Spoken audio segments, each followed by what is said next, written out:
છો કે આજે હીરા ઘસવાની શરણ મંજાય છે, તો તમે જોઈ શકો છો કે શરણ કેવી રીતના મંજાય. તમે જોઈ શકો છો મિત્રો, આ શરણ છે, આ પથ્થર આરે ઘસાય છે. તમે જોઈ શકો છો મિત્રો કે હીરા ઘસવાની શરણ કપાઈ જાય ત્યારે તેને કેવી રીતના પાલિશ કરવામાં આવે. તમે જોઈ શકો છો.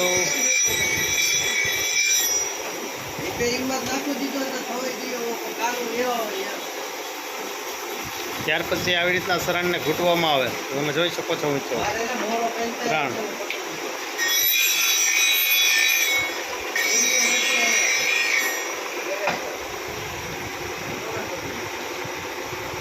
તેને આવી રીતના પાલિશ કરવામાં આવે. તમે જોઈ શકો છો.